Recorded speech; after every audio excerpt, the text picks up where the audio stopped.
Hola, ¿cómo están?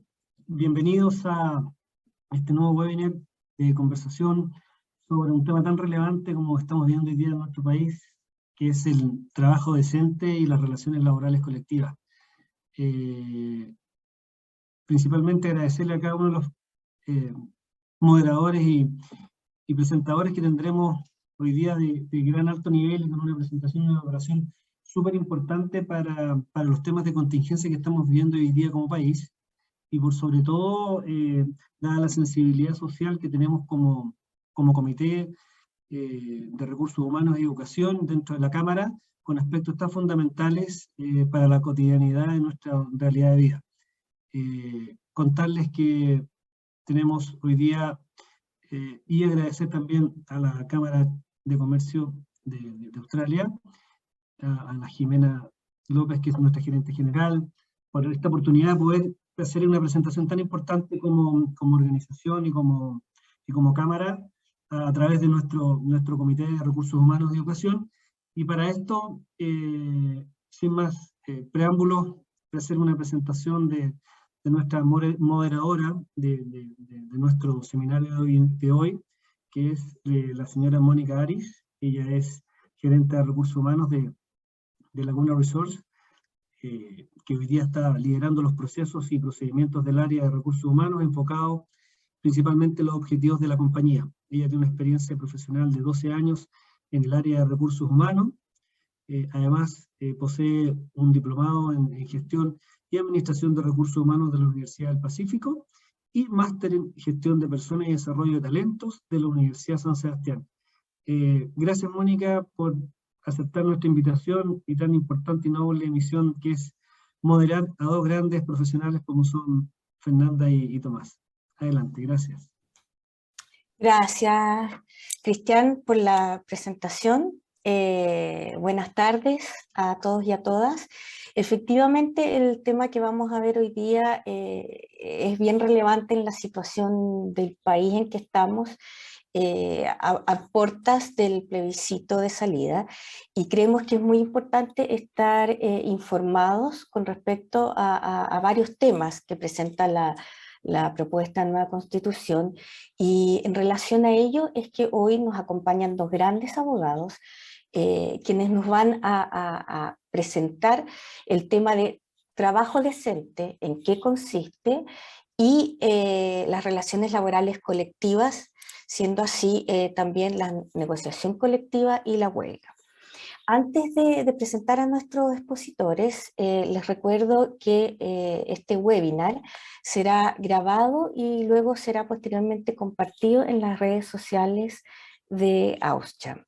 Y también les recuerdo que al finalizar ambas exposiciones pasaremos a la sección de preguntas y respuestas, y sus preguntas las pueden dejar en el panel que está abajo de la pantalla, en el mismo Zoom, uno que dice preguntas y respuestas, y ahí las pueden ir dejando, las vamos a ir leyendo, cosa de que los expositores nos vayan contestando y vayamos teniendo una conversación también más fluida con respecto a estos temas.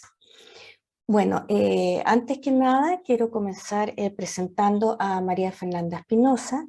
Ella es abogada, licenciada en Ciencias Jurídicas y Sociales de la Universidad de Chile, es máster en Derecho de University College of London del Reino Unido, es diplomada en Derecho Laboral de la Empresa de la Universidad de los Andes. También es asociada senior del área laboral del estudio Barros y Errázuriz, y Fernanda es destacada en rankings y publicaciones internacionales, además de estar incluida en el directorio de expertas del Colegio de Abogados como una de las abogadas destacadas en el área laboral. Ella es miembro del Comité de Diversidad e Inclusión del Colegio de Abogados y tiene una amplia experiencia asesorando a clientes nacionales e internacionales en derecho al trabajo individual y colectivo en materias de inmigración.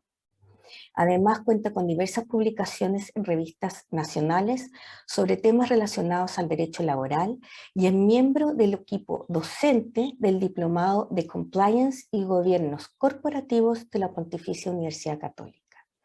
Fernanda abordará ahora el concepto y objetivos del trabajo decente desde la perspectiva de la Organización Internacional del Trabajo y la propuesta de la nueva Constitución. Muchas gracias, Fernanda, por estar con nosotros y bienvenida.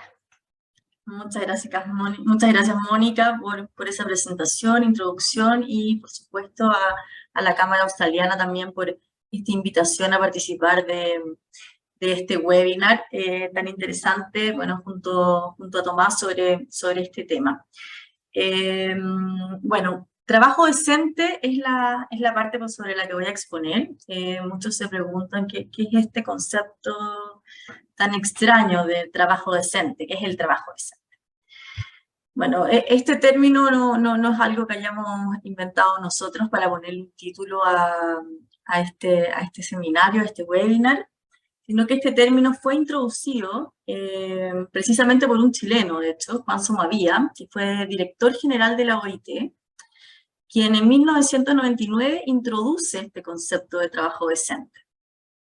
Y precisamente este concepto surge un poco como respuesta en un momento, frente al deterioro que estaban sufriendo los derechos de los trabajadores al inicio, digamos, o como una respuesta a lo que era la globalización. Y buscando o en búsqueda de lo que debiese ser un buen trabajo, un empleo digno.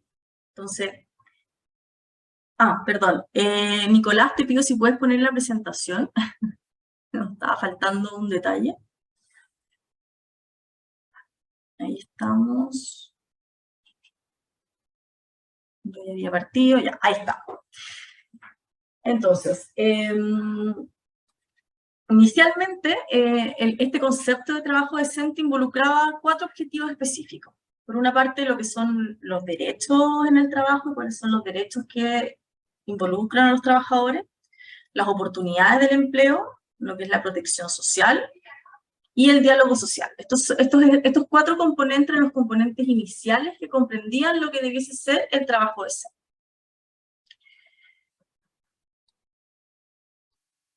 Como definición de trabajo decente, luego y aquí la OIT ya en el año 2019 empieza ya como a establecer, digamos, algo más concreto en cuanto a que es a establecer, digamos, definir lo que debe entenderse por trabajo decente. Y lo establece como que este significa la oportunidad de acceder, digamos, a un empleo productivo que genere un ingreso justo, que genere seguridad en el lugar de trabajo, que otorgue protección social para el trabajador, para su familia, unas mejores perspectivas tanto en el desarrollo personal como en la integración social, libertad del individuo y del trabajador para expresar sus opiniones, para organizarse, para participar en las decisiones que afectan su vida, igualdad de oportunidad, trato entre hombres y mujeres, entre otros elementos. Entonces así sacamos ciertos elementos que son los que finalmente dan lugar, digamos, o comprende este concepto de trabajo decente. Entonces, por una parte, tenemos acá claramente que involucra, digamos, el concepto, primero, un respeto a los derechos fundamentales. O sea, para que haya trabajo decente debe haber, en primer lugar, respeto a los derechos fundamentales. Por otro lado, un ingreso justo y proporcional al esfuerzo realizado, lo que ha dicho la OIT. Es decir, tiene que existir un trabajo productivo, por otro lado, tiene que existir también este trabajo productivo debe proporcionar ingresos que sean adecuados a los trabajadores. Nico, ¿puedes pasar la lámina, por favor? Por otro lado, este trabajo también tiene que ser en condiciones no discriminatorias, es decir, no debe haber discriminación, y esto tanto entre hombres y mujeres, pero eventualmente también ningún tipo de discriminación. Con protección social, es decir, acceso a la seguridad social, acceso a la salud en el trabajo, a la seguridad, que incluya también el diálogo social. Y aquí es bien interesante porque muchos se preguntan, bueno, ¿qué significa? ¿A qué se refieren, digamos, con el diálogo social? Y en ese sentido esto abarca cualquier tipo de negociaciones, consultas, intercambio de información, esto tanto entre representantes del gobierno, de los empleadores y los trabajadores sobre cualquier materia finalmente que sea de interés de los trabajadores. Por lo tanto, esto abarca tanto los sindicatos, como también eventualmente el tripartismo, digamos, que es eventualmente asociaciones o agrupaciones que pudiesen involucrar tanto al gobierno, a los empleadores, como a los trabajadores. Entonces, este concepto, digamos, de trabajo decente, que ha sido un concepto, como les comentaba, y que tiene su origen en la Organización Internacional del Trabajo, muy comentado a nivel, digamos, doctrinario, que en general a nivel también gobierno, en el sentido de impulsar, digamos, políticas que vayan en pos de un fomento del trabajo decente, es decir, un trabajo que comprenda estas materias, digamos, en las políticas laborales. Hoy, y aquí es donde entramos como a lo interesante o a lo relevante y cómo esto como ya eventualmente pudiese como concretizarse, es que en la propuesta de nueva constitución se está estableciendo, se está proponiendo una norma donde se establece expresamente el trabajo decente. Nico, si puedes pasar a la lámina siguiente. Entonces, este proyecto de nueva constitución, respecto a la cual, como ustedes están enterados todos, vamos a tener este plebiscito el 4 de septiembre, incorpora en este texto el concepto de trabajo decente. Y en este sentido establece expresamente el texto que el Estado garantizará el trabajo decente y su protección. Y señala, por otra parte, que este trabajo decente incorpora, digamos, o comprende más bien, condiciones laborales equitativas, salud y seguridad en el trabajo, el descanso, el disfrute del tiempo libre, la desconexión digital, garantía de indemnidad, el pleno respeto de los derechos fundamentales en el contexto del trabajo. Entonces vemos un poco que también va, por un lado, quizás más allá de lo que la misma Organización Internacional del Trabajo establece o ha señalado como elementos comprensivos del trabajo decente, en el sentido de que incluye, digamos, en esta comprensión de trabajo decente que hace este proyecto de nueva constitución, tanto el descanso, el tiempo libre, incluso la desconexión digital, digamos, que es algo bastante novedoso, y si bien en nuestra legislación actual está incorporada ya a raíz de la ley de teletrabajo, no existe una normativa general a la fecha que se refiera a la desconexión digital. Hay un proyecto de ley en tramitación hace algunos años en el Congreso, pero no existe todavía una ley, digamos, que se refiera a este tema. Es relevante esta materia porque eventualmente, si bien puede sonar bastante etérea en principio, establece esta propuesta de nueva constitución que el presidente de la República deberá enviar en un plazo de 18 meses desde la entrada en vigencia de la nueva constitución, en caso que esta sea aprobada en el plebiscito del 4 de septiembre, un proyecto de ley para que se adecue toda la legislación laboral actual a la nueva constitución en esta materia, digamos, en lo que a trabajo decente se refiere. Entonces aquí es importante empezar a pensar en qué aspectos, digamos, eventualmente la legislación laboral hoy en día no está a la altura de esta normativa, digamos, de esta normativa de trabajo decente. Y bueno, lo primero que se nos viene, por ejemplo, es lo que es el derecho de desconexión. Como les mencionaba, no existe hoy en día una norma general que se refiera a lo que es el derecho de desconexión digital. Que muy probablemente tendría que legislarse al respecto en caso de salir aprobado este proyecto de constitución. En materia de remuneraciones probablemente podrían venir cambios, tanto en lo que se refiere a la normativa en materia de igualdad de remuneraciones. Hoy día, si bien existe normativa en cuanto a igualdad de remuneraciones entre hombres y mujeres, es solamente entre hombres y mujeres, solamente puede reclamar en esos casos una mujer en caso que exista una diferenciación en remuneraciones, pero no cuando existen diferencias entre hombres. Se podría llevarse más allá toda esa normativa. Obviamente en materia también de seguridad y salud en el trabajo, podrían verse avances, digamos, en esa materia, especialmente tal vez quizás en materia de salud mental, que tal vez hay ámbitos, digamos, en los cuales todavía los avances no han sido tan, todavía no hay tanto, digamos, no se ha trabajado tanto al respecto. Por lo tanto, ahí pudiesen haber bastantes efectos o implicancias, digamos, en cuanto a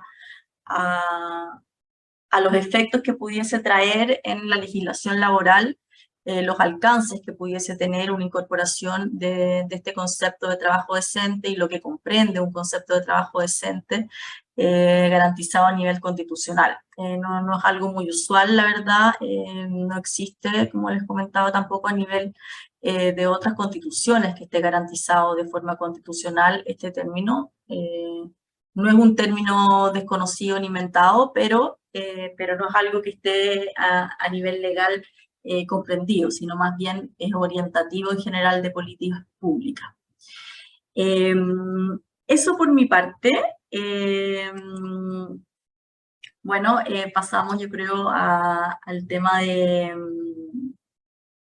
Tomás. Los dejo bueno, con Mónica para que lo presente. Y bueno, al final podemos ver cualquier duda o pregunta respecto a este tema. Muchas gracias, Fernanda. Excelente tu explicación, bastante clara. Ya nota más luces a qué se refiere esto del trabajo decente, porque la verdad que los que no somos abogados no conocíamos mucho este término y efectivamente tiene bastante espaldas con respecto a la Organización Internacional del Trabajo. Entonces, ya podemos estar un poquito más informados y clarísima tu exposición. Muchas gracias. Ahora va a exponer Tomás Garnham, que es abogado, es máster en Derecho del Trabajo y Gobierno Corporativo de la Universidad de Bristol en el Reino Unido. Trabaja como asociado del área laboral del estudio Guerrero y Olivos y está dedicado a asesorar a empresas nacionales y extranjeras en temas laborales y migratorios.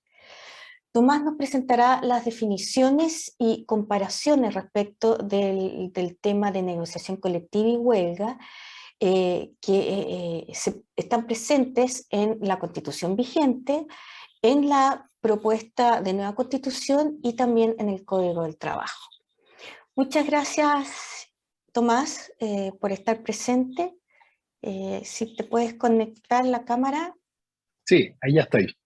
Eso ahí, perfecto. Entonces dejamos a Tomás. Muchas gracias, Mónica, por la presentación.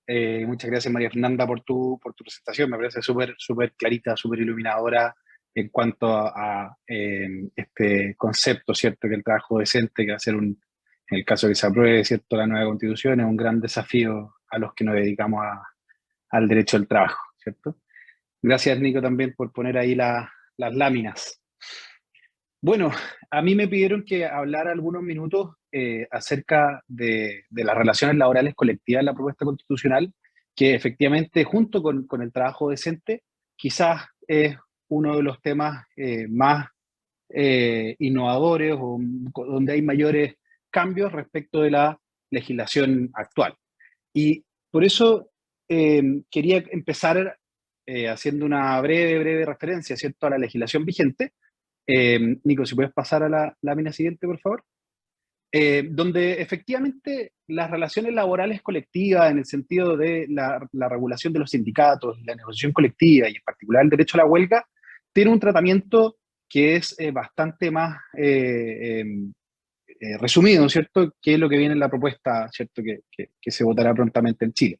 Efectivamente, la Constitución vigente, en el artículo 19, número 16, reconoce el derecho a la negociación colectiva en los términos que se señalan, ¿cierto? Se establece que la negociación colectiva con la empresa en la que laboren sus derechos de los trabajadores, salvo en los casos en los que la ley expresamente no permita negociar, ¿cierto? Luego remite la ley las modalidades de esta negociación y los procedimientos adecuados para lograr en ella una solución justa y pacífica. La ley también señalará los casos en que la negociación colectiva debe someterse a arbitraje obligatorio, el que corresponderá a los tribunales especiales de expertos cuya organización y atribuciones se establecerán en ellas.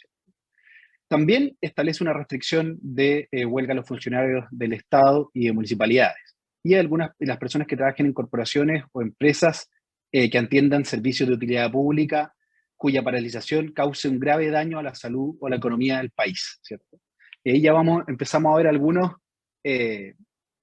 algunos acentos, ¿cierto?, de cómo se ha regulado las relaciones laborales colectivas hasta la fecha, ¿cierto?, en Chile, y que quizás después vamos a hacer el contrapunto, ¿cierto?, de cómo quedan hacia el futuro, ¿cierto?, en la propuesta de la Constitución. Próxima lámina, por favor.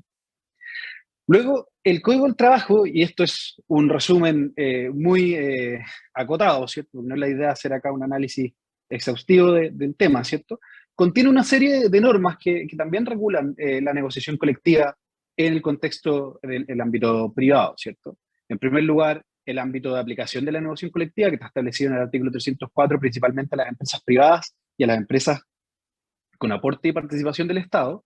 Se deja excluido expresamente a aquellas empresas del Estado que dependan del Ministerio de Defensa y otras en que la ley prohíba la negociación colectiva, y las empresas que han sido financiadas mayoritariamente por el Estado.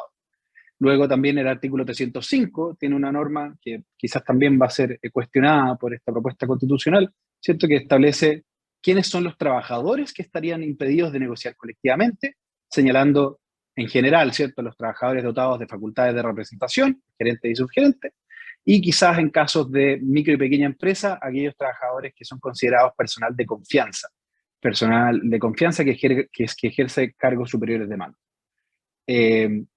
Por otra parte, el artículo 345 y siguiente, ¿cierto?, establece o define la huelga, ¿cierto?, como un derecho que debe ser ejercido colectivamente por los trabajadores. Y establece algunas regulaciones. En primer lugar, ¿cierto?, circunscribe la huelga como institución al procedimiento de negociación colectiva arreglado, establece una forma de votación y la oportunidad, establece una mediación obligatoria, ¿cierto?, y define a la huelga o acota a la huelga como un tipo, ¿cierto?, de actividad industrial en la cual se suspenden los efectos del contrato de trabajo. ¿Qué significa esto, cierto? El contrato de trabajo, en principio, es un contrato en virtud del cual un trabajador se obliga a prestar servicios y un empleador se obliga a remunerarlo, ¿cierto?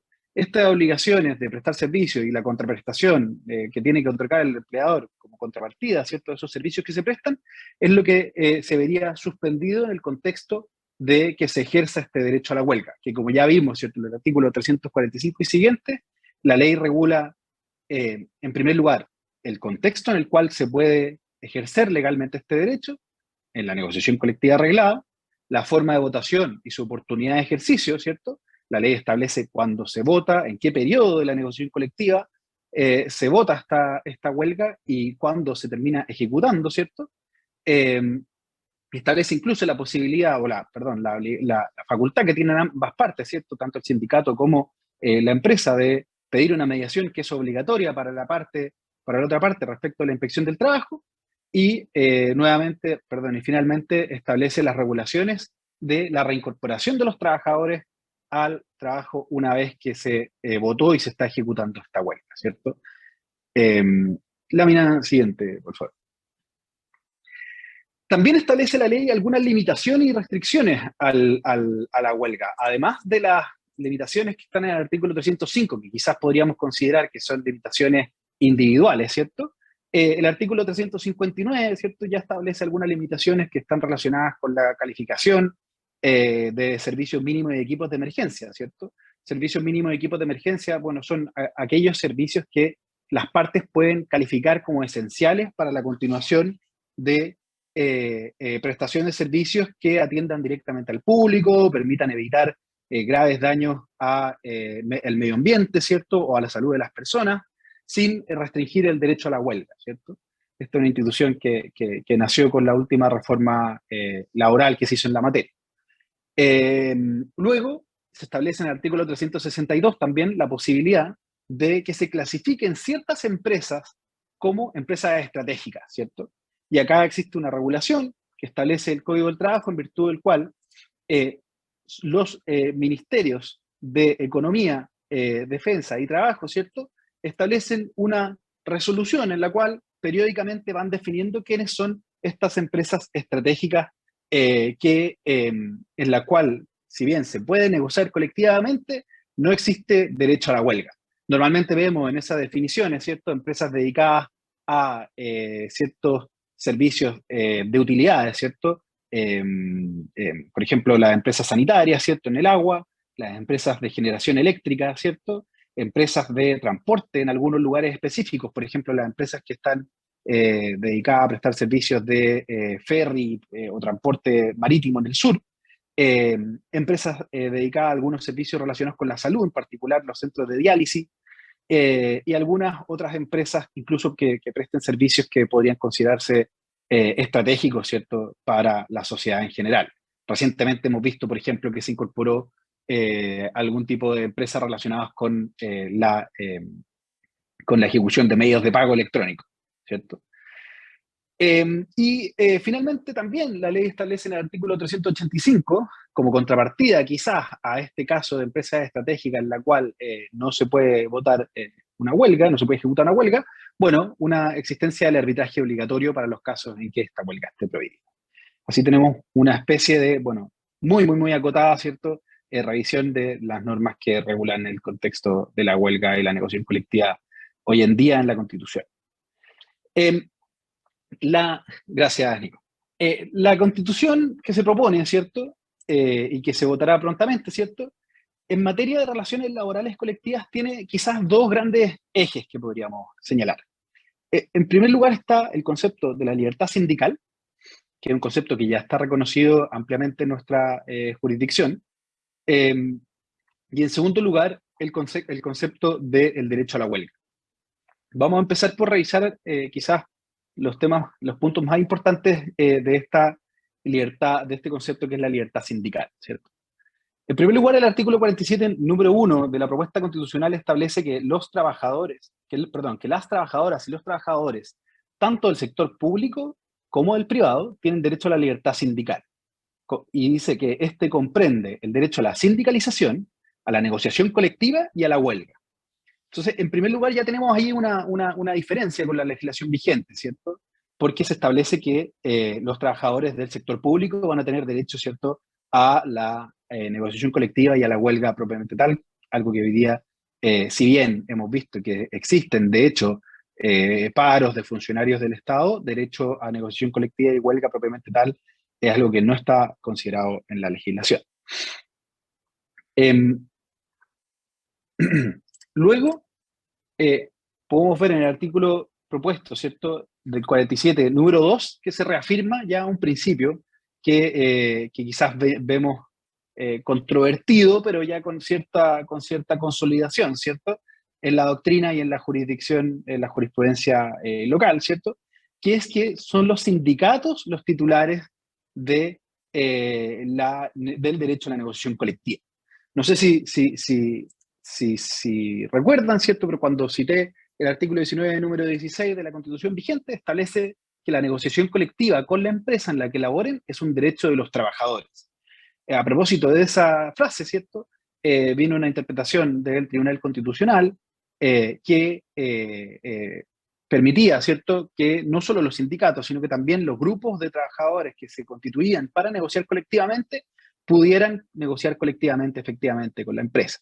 Esa es una discusión súper polémica que se mantuvo durante varios años, se sigue manteniendo, y hace un mes o un poco, quizás más o menos que eso, ¿cierto?, la Dirección del Trabajo volvió a sacar un dictamen donde reitera, ¿cierto?, este criterio de que la titularidad sería exclusivamente de las organizaciones sindicales como representantes de los trabajadores y no de los trabajadores individualmente. Bueno, esa discusión que ya lleva varios años, ¿cierto?, esta propuesta constitucional busca resolverla, señalando en el 47, número 2, que son las organizaciones sindicales las titulares exclusivas del derecho a la negociación colectiva, por lo tanto no podrían existir grupos de trabajadores que se reúnan para negociar colectivamente.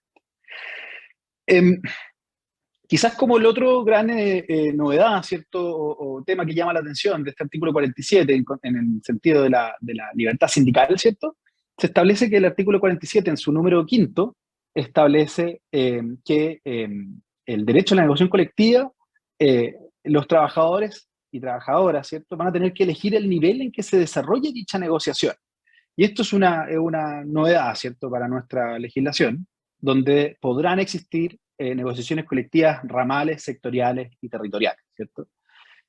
Todavía, obviamente, no está definido, ¿cierto?, cómo la ley determinará cómo ocurrirían ese tipo de negociaciones ramales, sectoriales o territoriales, pero lo que hemos visto en el derecho comparado, ¿cierto?, es que existan organizaciones de trabajadores a nivel de ciertos sectores de la economía, ¿cierto?, que negocian con organizaciones de empleadores, asociaciones gremiales, ¿cierto?, en dichos sectores, y así podría existir también desde el punto de vista territorial también, generando condiciones mínimas de trabajo en los sectores o ramas de la economía o en algún territorio o región en particular.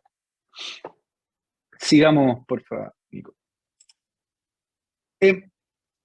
Quizás un poco para dar el contexto de esta idea de la libertad sindical. Bueno, la libertad sindical es un principio que está reconocido internacionalmente por la OIT también, así como citó María Fernanda respecto al tema del concepto del trabajo decente, ¿cierto? El convenio 87 de la OIT reconoce la libertad sindical desde 1948, un convenio que está ratificado por Chile, así como la Declaración Internacional de Derechos Económicos, Sociales y Culturales del año 66, que también reconoce el derecho a la libertad sindical, ¿cierto?, a nivel internacional. Como concepto, ¿cierto?, que bueno, quizás me adelanté ahí, se ha discutido, ¿cierto?, si esta libertad sindical o libertad de asociación en el mundo del trabajo requeriría, ¿cierto?, necesariamente de una organización sindical propiamente tal, podría ser ejercida por trabajadores que se unan para estos efectos, y de nuevo les comentaba que es una controversia que se encuentra vigente, al menos, ¿cierto?, de esta reforma laboral desde el 2016. Y como último punto en este caso, ¿cierto?, en cuanto a la negociación colectiva sectorial, bueno, esto es algo que existe en muchos países, existe en Francia, en Bélgica, en Austria, Finlandia, Portugal, Países Bajos, ¿cierto? ¿Para qué? Bueno, voy a seguir diciendo los países que están en la lista, en países cercanos también, Argentina, en Brasil, en Uruguay, y básicamente son países donde existe una cultura donde efectivamente hay sindicatos que negocian colectivamente dentro de un sector o dentro de una unidad geográfica, ¿cierto?, de cada uno de esos países, para efecto de determinar estas condiciones laborales mínimas, ¿cierto? Sigamos, por favor, Nico. Y el derecho a la huelga. Quizás el derecho a la huelga es uno de los temas que más llamó la atención. En particular, quizás pensando en que el derecho a la huelga es un derecho que históricamente ha sido muy controvertido, muy discutido en distintos países, ¿cierto? Pero que la Constitución chilena, o más que la Constitución, el Código del Trabajo, ¿cierto?, chileno ya reconocía en el contexto de la negociación colectiva arreglada. Tenemos acá quizás una de los puntos, ¿cierto?, de la nueva Constitución que podrían generar mayor atención o mayor desafío, ¿cierto?, ya que se desacopla este derecho a la huelga del proceso de negociación colectiva arreglada y se establece un derecho a la huelga amplio con una especie de restricción explícita al legislador de definir cuándo se puede y cuándo no se puede ejercer una huelga, ¿cierto? Y en ese sentido, la propuesta constitucional dice que en el fondo se garantiza el derecho a la huelga a los trabajadores y trabajadoras y a las organizaciones sindicales. Dice que serán las organizaciones sindicales quienes decidirán el ámbito de intereses que se defenderán a través de ellas, los que no podrán ser limitados por ley. En ese sentido, en cuanto al ámbito de intereses, normalmente, ¿cierto?, dado que en la legislación vigente el derecho a la huelga está regulado, ¿cierto?, por la negociación colectiva o en el contexto de la negociación colectiva, se entiende que el derecho a la huelga está asociado a los intereses de esa negociación, o sea, a generar mayores o mejores, ¿cierto?, condiciones laborales para el sindicato. Acá se señala que será el sindicato quien establezca el ámbito de intereses, por lo que hay una preocupación de qué podría ser este ámbito de intereses, si podrá ir más allá de los intereses que estén dentro de los que el propio empleador podría cautelar, ¿cierto? O podrían ser solo esos intereses. Bueno, se dice que la ley no podrá limitar estos intereses que podrían defenderse por la huelga. También es interesante esa frase, ¿cierto? Intereses que se defienden por la huelga, como para analizar cómo se ve la huelga en este caso. Luego el 47, número 7, establece: la ley no podrá prohibir la huelga, solo podrá limitarla excepcionalmente con el fin de atender servicios esenciales cuya paralización podrá afectar la vida, salud o seguridad de la población. Acá también vemos una normativa que es bastante más explícita, ¿cierto?, en establecer que la huelga no podrá ser prohibida y en el fondo es bastante permisiva, ¿cierto?, para el ejercicio de este derecho. En ese sentido, también podemos ver cómo, en comparación, ¿cierto?, con la norma vigente el Código del Trabajo, ¿cierto?, entendemos que no podrían existir en general, ¿cierto?, empresas estratégicas en las cuales, salvo estos casos, ¿cierto?, donde específicamente se pueda paralizar, su paralización puede afectar la vida, salud o seguridad de la población, ¿cierto?, las empresas estratégicas van a tener que discutir, ¿cierto?, cómo ellas están justificadas, ven justificada su operación en general a través de esta institución, ¿cierto? Quizás el legislador va a tener que considerar, por ejemplo, una calificación de servicios mínimos para resguardar estos conceptos, pero el concepto de declarar a una empresa estratégica como un todo quizás es algo que se espera que no podría ocurrir en el futuro, ¿cierto?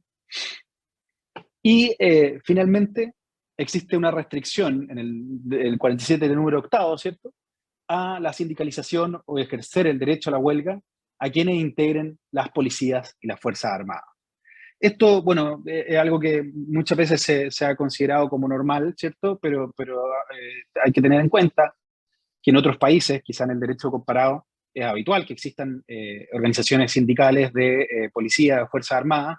En la mayoría de los casos sí tienen restringido el derecho a la huelga, pero sí gozan de ciertas formas de representación con la cual pueden protegerse o hacer distintos tipos de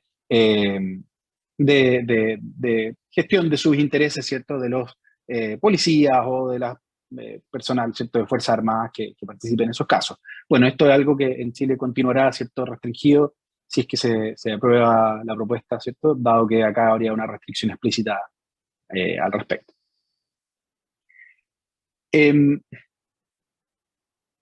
Finalmente, en cuanto bueno, como comentario, ¿cierto?, quizás algunos ya lo había adelantado, pero como comentario nos llama la atención, ¿cierto?, este tema de que el derecho a la huelga se desacople completamente del proceso de negociación colectiva y solo se permite una limitación excepcional, ¿cierto? Hay que tener en cuenta que el derecho a la huelga en distintos países, ¿cierto?, y por eso copié ahí algunos ejemplos, se considera efectivamente como un derecho fundamental de los trabajadores, pero que tiene efectivamente una limitación en su ejercicio que está relacionada con conflictos laborales profundos, ¿cierto? Por eso en Inglaterra, ¿cierto?, se habla de in contemplation or furtherance of a trade dispute. O sea, habla de una disputa profunda que permanece, que continúa y que no se puede resolver por otros medios, ¿cierto? En Australia también se establece, ¿cierto? Y saqué el ejemplo de Australia porque acá estamos en Austria, ¿cierto?, que efectivamente dentro del proceso de una negociación colectiva se permiten ciertos tipos de huelga, ¿cierto? En la Unión Europea también en general la huelga se permite, hay regulaciones distintas en los distintos países, pero la regulación, en resumen, ¿cierto?, la negociación colectiva se permite, pero restringida a casos justificados y proporcionales. Tenemos que tener en cuenta, ¿cierto?, que la huelga como un derecho es un derecho que descansa en la realización de un daño, ¿cierto?, a la empresa para poder en el fondo ganar cierta posición negociadora en un proceso de obtener mayores condiciones laborales, por lo que no deja de ser polémico, ¿cierto?, que cuando el derecho comparado en general restringe la huelga para aquellos casos donde hay una negociación colectiva o donde hay una disputa que permanece y que hay un empleador, por así decirlo, quizás en la caricatura, ¿cierto?, que no se conmueve o no quiere llegar a algún acuerdo, llama la atención que en el caso de la propuesta constitucional, ¿cierto?, se establezca, ¿cierto?, una total desregulación de este concepto. Además, hay que tener en cuenta, ¿cierto?, que la legislación actual en el Código del Trabajo establece la huelga como una actividad en la cual se suspendería la obligación de prestar servicios, también entendiéndose que el empleador no tiene la obligación de pagar la remuneración por esos servicios. Con la Constitución que se propone, ¿cierto?, al no existir ningún tipo de regulación o de definición de lo que es la huelga, ¿cierto?, también se abre la puerta a otro tipo de conductas relacionadas o similares a la huelga que podrían afectar al empleador o a la productividad en el mundo del trabajo. Por ejemplo, las famosas huelgas de brazos caídos que podrían hacer un grupo de trabajadores, ¿cierto?, que deja de producir, ¿cierto?, o produce menos de lo que se espera para efectos de generar cierta presión o cierta tensión en el contexto del trabajo, sin necesariamente suspender completamente sus funciones, ¿cierto? En el contexto actual, ¿cierto?, como les decía, la huelga está regulado cuándo se vota y cuándo se ejerce. Y cuando se ejerce, comienza a ejercerse plenamente, ¿cierto? Previo una mediación obligatoria que incluso se puede extender, porque el legislador, así como lo señala la Constitución vigente también, ¿cierto?, se considera que los procedimientos de negociación colectiva deben buscar una solución justa y pacífica a los naturales conflictos que existan en el mundo del trabajo, ¿cierto? Acá quizás se echa de menos, ¿cierto?, esa intención de búsqueda de soluciones justas y pacíficas, en mi opinión, por supuesto, ¿cierto? Sigamos con la lámina siguiente.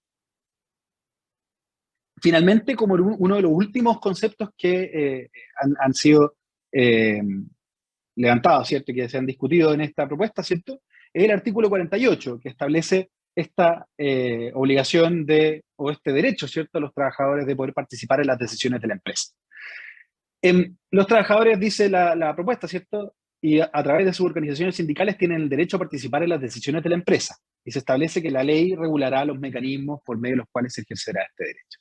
Bueno, obviamente esta norma establece un principio de esta participación, pero bueno, no resuelve cómo se ejercerá, ¿cierto? Lo que nos lleva a la clásica consulta o referencia alemana, que desde mediados de los 70, ¿cierto?, tiene una norma que establece cuotas de codeterminación. Solo haciendo breve referencia al caso alemán. Bueno, el caso alemán ha sido súper estudiado, lleva ya bastantes años, ¿cierto? En Alemania los trabajadores tienen derecho a nombrar la mitad de los miembros de los directores, pero hay que tener en cuenta que las empresas en Alemania tienen dos directorios. Tienen un directorio que es supervisor y un directorio que es ejecutivo. Y en este caso la codeterminación está establecida solo para el directorio supervisor, no para el directorio ejecutivo. Obviamente esto en Alemania tiene sus detractores y sus defensores, así que no es algo que ha sido poco o exento de polémica. Hace algunos años, en el contexto de las negociaciones del Brexit o de la votación del Brexit, incluso Theresa May, que era candidata en ese caso, en ese momento, del Partido Conservador en Inglaterra, también hizo una propuesta de codeterminación, pero finalmente esa propuesta, cuando ella llegó al poder y fue primera ministra, no se resolvió, así que el análisis en ese caso fue que se propuso esto simplemente para tratar de hacer un contrapeso al temor que tenían los trabajadores en el contexto de la votación del Brexit, a que perdieran muchos derechos laborales precisamente por la salida de Inglaterra de la Unión Europea, o del Reino Unido de la Unión Europea, para ser preciso. La verdad es que si vemos la experiencia más reciente, llama la atención, porque esta idea de la codeterminación no se puede entender sino en un contexto de un análisis de gobierno corporativo, ¿cierto? De básicamente cómo se administra o cómo se dirige, ¿cierto?, una empresa y que busca recoger algunas teorías más modernas que buscan reconocer no solo a los accionistas de la empresa en la dirección de las empresas, sino que también a los llamados stakeholders, ¿cierto? A otras entidades que tienen riesgo respecto de la forma en cómo se administra la empresa.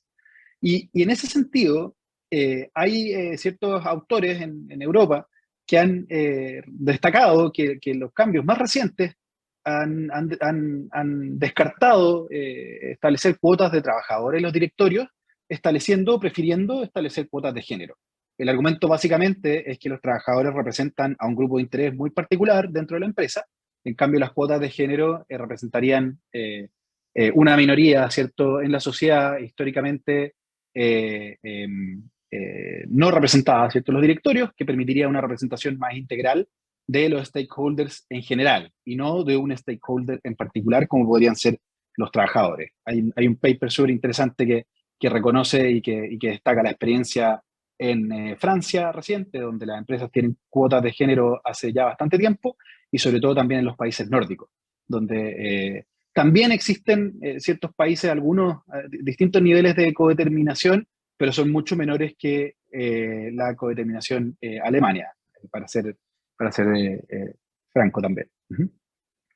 Y a mí, quizás como metiéndole un poco un tema que me llama la atención y que creo que también se puede comentar, es que quizás el salto, ¿cierto?, a establecer este derecho a la participación en las decisiones de la empresa, parece ser un salto bastante radical, ¿cierto? Algo que también estuvo en el programa de gobierno del presidente Boric en algún minuto de la campaña, luego lo sacaron, pero a mí me llama la atención porque la directiva reciente de la Unión Europea, e incluso en el caso de Australia, que no lo levanto como ejemplo, establecen otro tipo de formas de hacer participar a los trabajadores en las decisiones de la empresa, quizás más sutiles o más entendiendo cuál es el rol de cada participante, ¿cierto?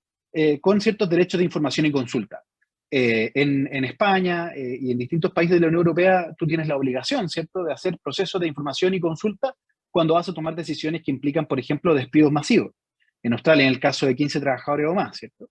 Con lo que tú no necesariamente tienes que suspender esa decisión porque no son vinculantes, solo son consultivos, pero sí expones, ¿cierto?, un momento complejo, una decisión compleja, y por supuesto la tienes que justificar de forma razonable. Obviamente uno puede entender, ¿cierto?, si una empresa tiene que hacer un despido, por ejemplo, masivo de una buena cantidad de personas, se lo piensa 2, 3 o 4 veces, si es que antes de hacer esa decisión, antes de tomar esa decisión, bueno, tiene que hacer un proceso de informar a sus accionistas, a sus clientes, a sus proveedores y a sus sindicatos, ¿cierto?, de esta situación. Por lo tanto, se esperaría, ¿cierto?, que este tipo de decisiones complejas, como los despidos masivos, ¿cierto?, se tomarían solo en casos donde realmente son necesarios y no en casos que se podrían llegar a otras soluciones. Entonces me llama la atención, ¿cierto?, que se opte de inmediato a buscar esta posible codeterminación, pero que no se hagan cosas que se han hecho, ¿cierto?, en otros países o que se están haciendo en la Unión Europea u otros mercados, ¿cierto?, ya más sofisticados, que se han visto que son tan eficientes como la cuestionada, ¿cierto?, codeterminación en Alemania, ¿cierto? Eso es todo lo que podemos comenzar con comentar, así con eso termino también mi parte y bueno, con muchas ganas de conversar ahí las distintas consultas, o no sé si quizás María Fernanda quiere hacer algún comentario también al respecto.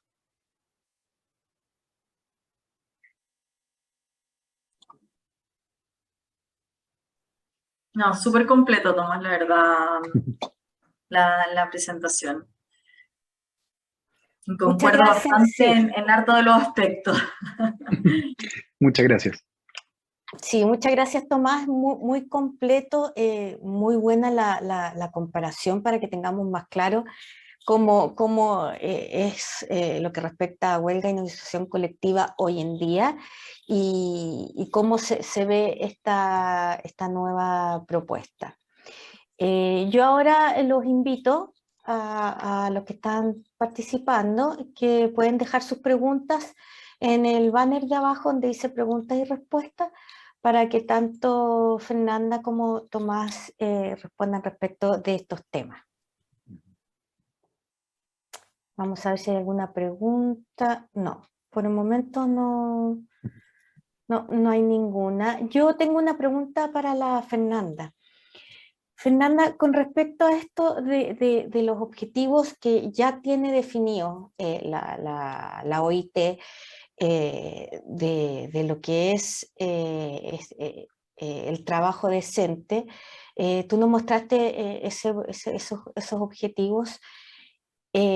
¿Hay algunos de ellos que tú sepas o consideres que se encuentran presentes en el Código del Trabajo nuestro?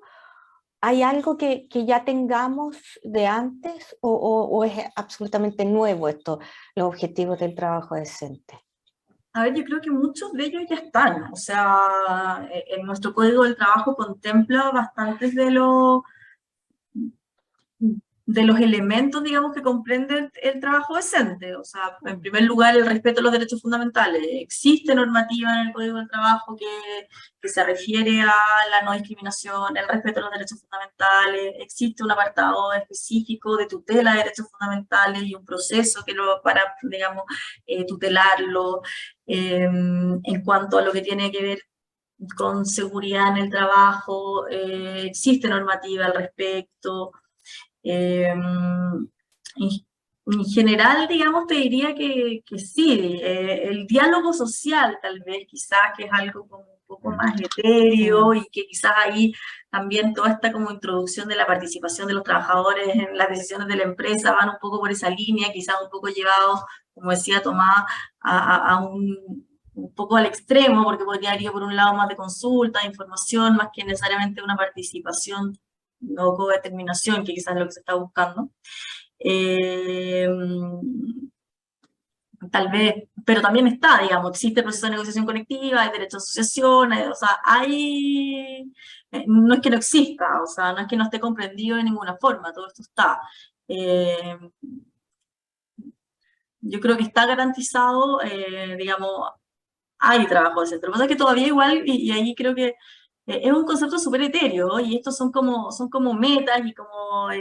y además lo que busca finalmente como una finalidad como mayor el trabajo decente es como eliminar la pobreza, entonces es algo como objetivos mucho más altos, entonces abarca que no es como solamente solucionable tal vez con modificar una norma netamente laboral, digamos, o sea, va mucho más allá que solo eso, digamos.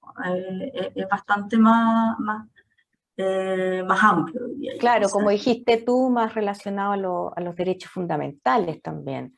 Va muy de la mano, ¿cierto?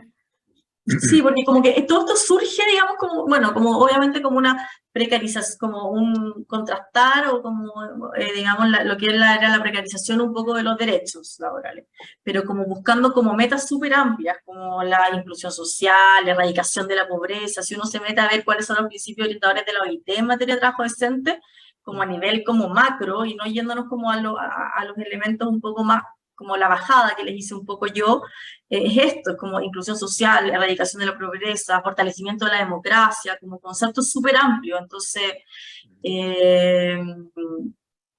por eso iba que a la larga va más allá, más en la orientación de políticas públicas, como a nivel macro, que en temas como términos como de ley más específica. Obviamente impacta, digamos, y yo creo que en ese sentido la legislación laboral chilena va en esa línea y ha ido en esa línea, y obviamente siempre hay cosas que pueden ir avanzando, digamos, por mejorar las condiciones laborales de los trabajadores, pero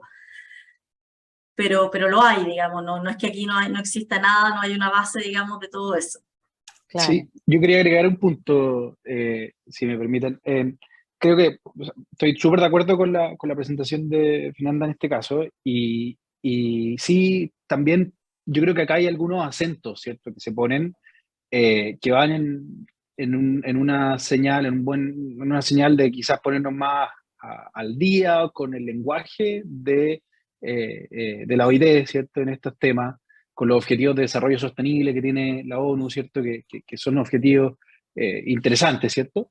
Pero también me llama la atención, por ejemplo, nosotros tenemos hace, no sé, ¿cuánto será? 10 años, creo, quizás, corrígeme, Fernando, si te acordáis bien, pero hace varios años ya tenemos el principio de igualdad remuneracional en el Código del Trabajo. Yo por lo menos, desde que yo llevo 11 años trabajando en estos temas, y una vez en toda mi carrera me ha tocado llevar un procedimiento de igualdad remuneracional. Entonces, y la propuesta de constitución habla explícitamente, ¿cierto?, de que el trabajo docente debe tener igual paga a trabajo del mismo valor, ¿cierto? Entonces, nos lleva a darle un nuevo acento a esto, que ya estaba también, ¿cierto? Entonces, quizás va a haber que hacer algún tipo de análisis de por qué este principio que está en el 62 bis del Código de Trabajo vigente, ¿cierto?, no se ha implementado o no se ha ejecutado para que haya mujeres, por ejemplo, que puedan reclamar que hombres haciendo el mismo trabajo tengan remuneraciones distintas, que sabemos que es algo que sigue pasando, el procedimiento está, pero no ha llegado a ser tanto fruto de jurisprudencia o discusión. Así que creo que hay cosas que este proyecto como que busca acentuar o darle mayor fuerza. Perfecto, sí. Fernanda, aquí tenemos una pregunta y saludamos a Marcela Lorenzo. Y manda la siguiente pregunta. ¿Hay alguna estimación del costo y o del impacto de la incorporación del concepto de trabajo decente? Mira, la verdad, yo no tengo una estimación del costo del impacto del trabajo decente. Eventualmente, primero va a depender de cuáles son los ajustes que se hagan a la legislación laboral actual en materia de trabajo decente. Como les decía, en caso de que, uno, se aprobara este proyecto de nueva constitución, durante 18 meses el presidente de la República tiene que mandar los proyectos de ley que adecúen la legislación actual a la normativa de trabajo decente. Allí puede abrirse un abanico importante, digamos, como les mencionaba, ya hay algunas como que pueden ser esto lo de la desconexión digital, pero pudiesen haber otras, pudiese haber en materia de remuneraciones, pero es súper incierto, digamos, a lo que podría ir. Entonces, en términos de aumento, eventualmente pudiese esto implicar aumentos de costos, de todas maneras, en general, pero ¿cuál es este estimado? No, tampoco he visto, digamos, que hayan habido hasta ahora ni estudios ni proyectos de cuáles serían estas normativas que tendrían que ajustarse. Entonces, muy difícil tener esa estimación, al menos yo no la tengo. Sí, hay unos estudios que han hecho respecto a los costos, pero son a nivel fiscal, a nivel de todo el estado de la propuesta, pero estoy de acuerdo. Pero en la propuesta constitucional completa. Claro, pero no se puede ver con cómo está, así pensar al empleador, cuánto le va a costar más o cuánto le va a subir los costos laborales por la propuesta. Creo que es algo que no se puede adelantar, porque puede haber una empresa que, por ejemplo, pague muy bien y que quizá no vaya a tener ningún problema porque se considere que sus sueldos son súper equitativos y que no hay ningún conflicto. Pero ¿qué pasa si hay otra empresa donde eso no es así y efectivamente va a tener que hacer algunos ajustes? Es difícil hacer ese análisis. Sí, claro, en realidad no. Entre lo privado y lo público es más difícil todavía. Cristian, no sé si tienes alguna pregunta, algún comentario que quieras darnos. Estaba leyendo y escuchando atentamente la presentación de Tomás y la FED, muy interesante y atingente. Sobre todo yo que trabajo en una compañía que es masiva en recursos humanos, así que estaba muy atento, muy útil. Yo no sé si se va a aprobar o no se va a aprobar la Constitución del 4 de septiembre. Lo que sí es que el tema laboral va bastante avanzado por otros caminos también que van a permitir de alguna u otra forma ir avanzando, sobre todo los temas de negociaciones sindicales y avance de los derechos de los trabajadores, que por naturalidad deberían ir avanzando en una línea bastante avanzada del desarrollo que tenemos como país. Es lo que yo opino, yo pienso. O sea, yo soy bien partidario de tener unas negociaciones bien conversadas, porque siento que dentro del espíritu de las organizaciones, los sindicatos sí le hacen bien a las organizaciones, porque son como una especie, cuando uno tiene un sindicato constructivo, sirven de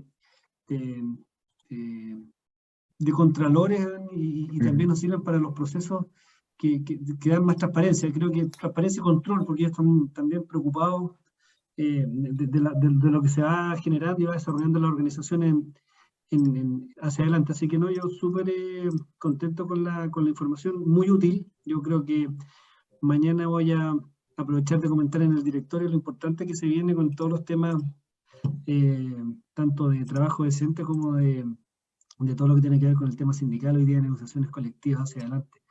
Creo que ha habido puntos de inflexión en este país desde el 2007 más o menos, que hubo el tema sindical cuando sí, en 2007, que se arregló el tema de la negociación, de los últimos paros que hubo mineros, que salió la ley de subcontratación. Creo que fue por ahí que fueron los procesos que se dio. Sí. Entonces, han habido movimientos sindicales en este país, y este es un país de conflicto, así que por lo tanto no es algo natural o extraño, es natural y no extraño dentro de la historia de nuestro país.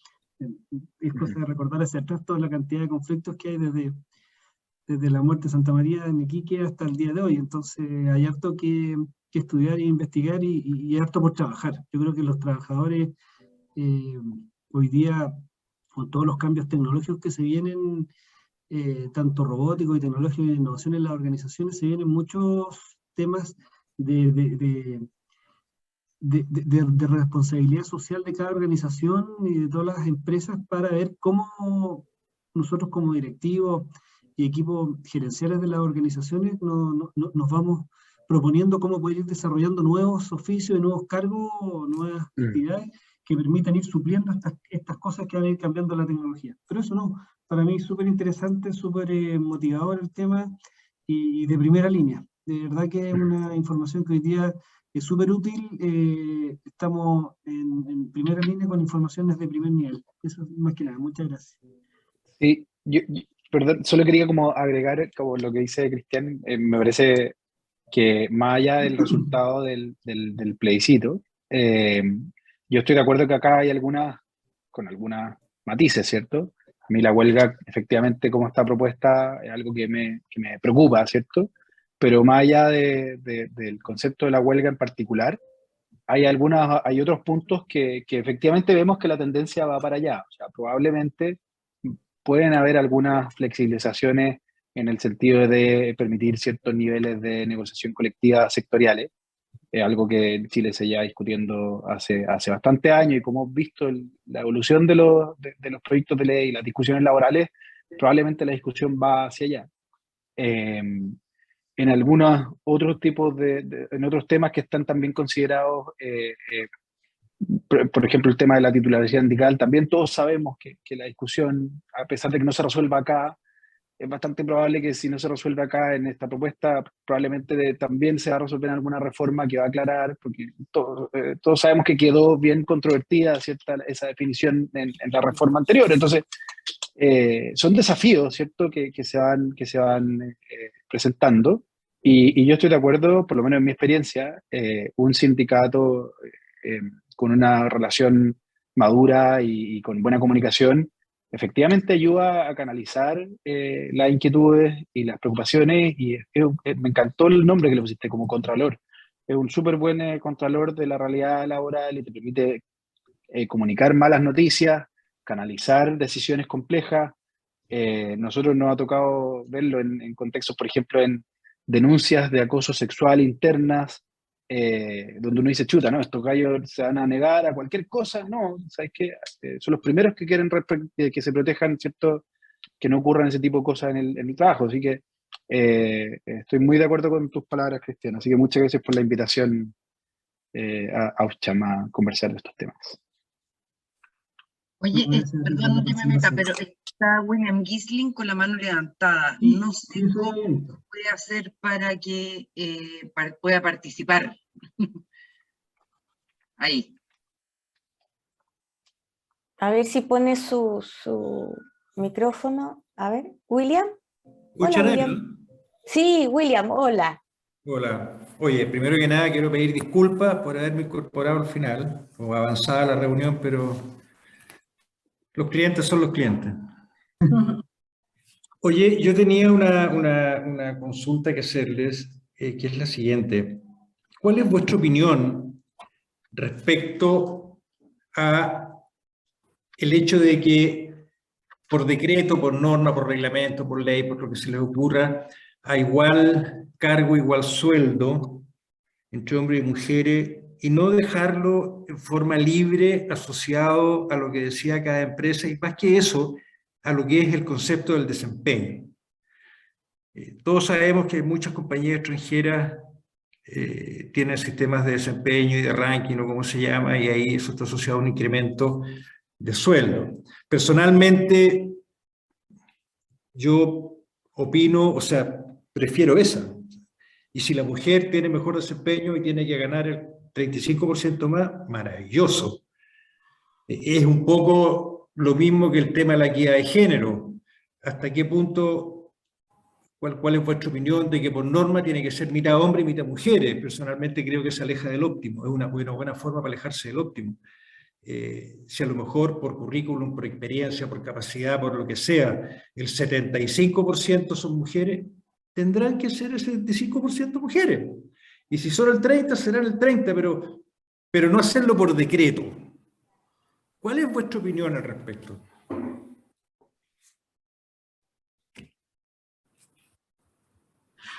Adelante. Tomás, te dejo.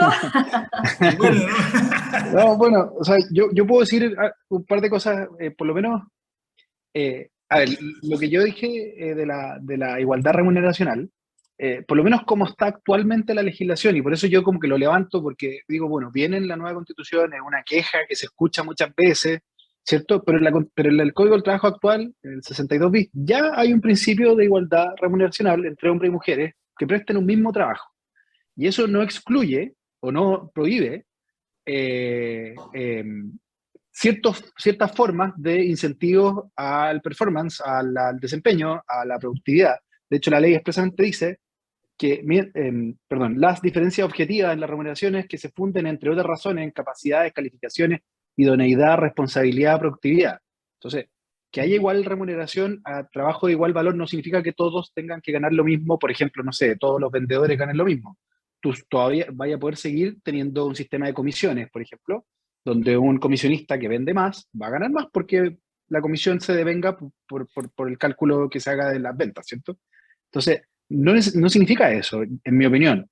Lo que significaría acá, y lo que hemos visto en los muy pocos casos que se han dado de este procedimiento, es que alguien diga, por ejemplo, a mí me tocó verlo así una vez, pero de nuevo, quizás tú tenés más experiencia, Fernanda, yo he visto muy pocos casos de esto. Trabajadores comisionistas que ganaban el mismo sueldo base, y la mujer decía, oye, a mí me entregan carpetas de clientes que son menores, que son peores, que tienen menos ventas. Y ahí hizo el reclamo. Y había un punto del fondo, ¿cierto?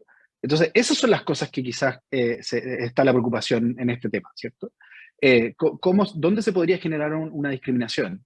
Bueno, sí, en el papel los dos tienen las mismas comisiones y el mismo sueldo base, pero a Juan, ¿cierto? Le das la carpeta que vende millones de dólares al mes, y a Juana le das la carpeta que vende, no sé, 100.000 pesos al mes. Esa es la discusión que se podría dar, que yo en principio no creo que sea, o que requiera una prohibición de distintas formas de productividad o de comisiones en ese sentido. Eso se va a poder seguir haciendo siempre y cuando descanse en criterios objetivos, en el fondo. Quizá eso es lo que se busca evitar. Y a veces, claro, eso sí es un desafío, porque nosotros muchas veces vemos que hay sistemas de performance, de evaluación de performance, donde tienen ciertos niveles de discrecionalidad que podrían generar alguna preocupación. O sea, ¿por qué siempre esta persona sale evaluada mejor que la otra? O se lleva el bono de fin de año completo y esta otra persona no. Bueno, eso hay que hacerlo más objetivo. Que por otro lado es una tendencia que a mí me ha tocado ver harto en empresas grandes. Las empresas grandes están tratando de evitar que esos procesos de performance sean subjetivos y que sean lo más objetivos posible, sobre todo en las empresas multinacionales, donde muchas veces estas decisiones o estos procesos se hacen a nivel parejo para fuerzas de trabajo que están en todas partes. No sé si respondo un poco eso a la pregunta o si quería agregar algo. Sí, gracias. Si el tema es, a lo mejor es un tema personal, tengo problema con esto de los promedios, ¿me entiendes? No me gustan los promedios. No, era por si sea el caso, suponte tú que por un mismo cargo necesitas 2 vacantes y llega una persona que tiene un currículum y una experiencia bastante distinta al otro, ¿por qué tienen que ganar lo mismo? Es que, es que bueno, es que yo creo que ahí es donde está la distinción, porque si tiene un currículum bastante distinto, no va a tener necesariamente que ganar lo mismo. Ujú. Ya, pues entonces no aplicaría para el mismo cargo, para el mismo día uno, el mismo nivel de sueldo. No, porque, o sea, por lo menos como les decía, la ley actual, y por eso hay que ver cómo va a bajar esto la ley, ¿ah? Y ahí obviamente se pueden cometer errores, pero la ley actual dice calificación, idoneidad, responsabilidad. Entonces, si viene, por ejemplo, si alguien contrata a un tipo que tiene doctorado, magíster, y al mismo tiempo, para el mismo cargo, contrata a otra persona que no tiene ese doctorado y ese magíster, perfectamente le puede ofrecer sueldos distintos. Si el tema es, ahí Claro, va a haber que hacer un claro. análisis Ahí, caso a ahí va caso. el punto, ¿me entendí? O sea, Es que aplicaría en ahí el va, caso que es el mismo cargo, la misma experiencia, la misma profesión, la misma bla, bla, bla, bla, bla. Todo igual, ahí tiene que ser igual, pues, estoy de acuerdo. claro, es que eso es lo que Pero busca eso en la práctica precisamente no la se ley. da. En la práctica no, es difícil. Efectivamente, va Todavía a me ser acuerdo difícil. de pega en recursos humanos que fueron hartos años. Sufrí mucho. Ay, pobre William. Sí, No, William, fue bien entretenido. Yo soy geólogo de profesión y no me obligaron, pero me ofrecieron en una empresa internacional estar en recursos humanos por 6 meses, al final fueron 4 años. Pero fue fantástico, aprendí mucho. sí, también como un poquito uniéndome a lo que dicen Tomás y la Fernanda, es que efectivamente también los sueldos van mucho de un piso.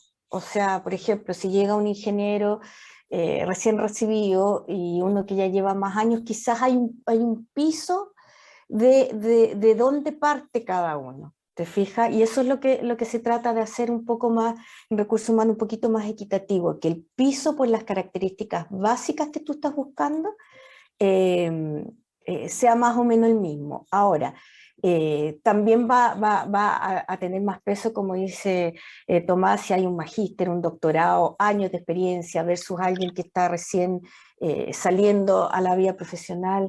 Pero efectivamente lo que va marcando una vez que ya, por ejemplo, tenemos 3 ingenieros que tienen el mismo cargo, con las mismas funciones, lo que va ya marcando diferencias salariales son las evaluaciones de desempeño, sobre todo estas que ya son en 360 grados, que son mucho más completas.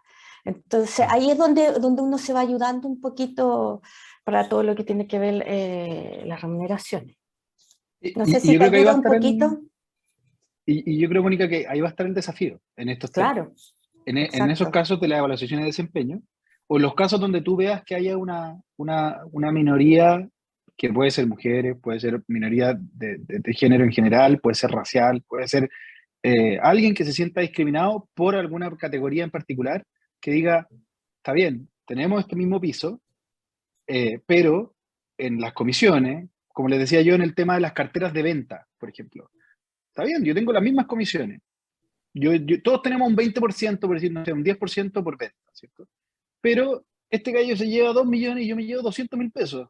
Chuta, ¿es casualidad? ¿Es tan mejor vendedor? ¿O es que le estás pasando el barrio, por decirte, no sé, él vende en Vitacura y yo vendo en la Florida? Y en Vitacura se vende más que en la Florida. Chuta, porque esa es la idea. Y si el empleador ahí dice, no, es que tú estás en la Florida porque tú trabajas, tú vives ahí, entonces hicimos esa decisión, bueno, quizá iba a ganar la discusión. Entonces, ese análisis caso a caso es el que va a haber que hacer en este tema. Yo creo que en particular lo que se busca resolver acá es una diferencia un poco más histórica, sobre todo con las mujeres, que en el mundo del trabajo, y bueno, más aún hoy día después del COVID, ¿cierto?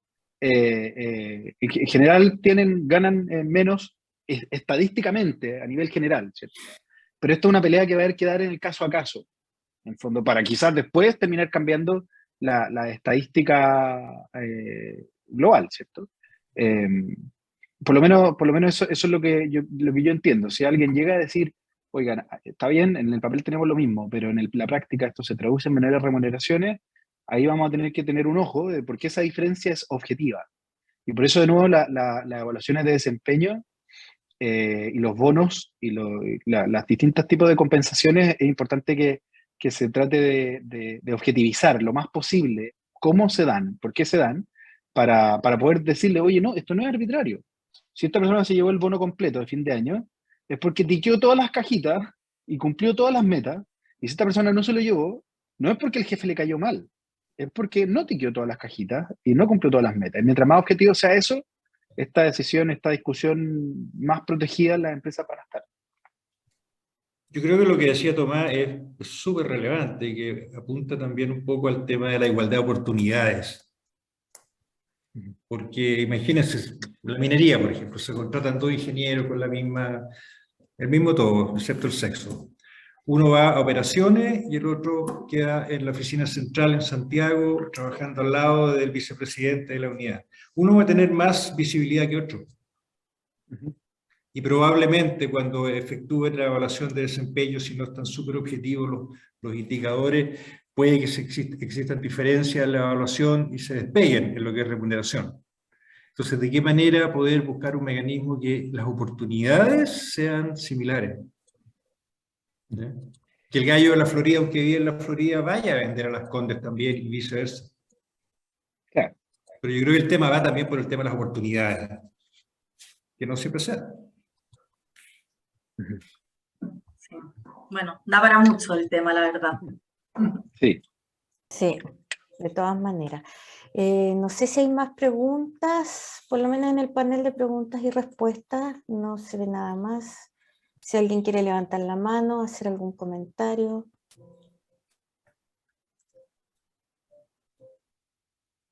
Parece que no.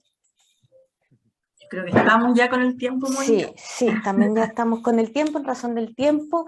Quiero agradecerles a Tomás y a la Fernanda las excelentes exposiciones que hicieron, cómo nos dejaron todo mucho más claro de temas que lo que viene de la nueva Constitución y lo que tenemos está muy en vista de todos los que trabajamos en recursos humanos, así que muchas gracias a todos los que participaron, a Cristian, presidente de nuestro comité, y a todos los que ingresaron y participaron, muchas gracias, y esperamos verlos en un próximo webinar, en una próxima oportunidad, y les recordamos que este webinar está siendo grabado y va a ser compartido en las redes sociales de AusCham. Muchas gracias y que tengan un buen resto de día todos.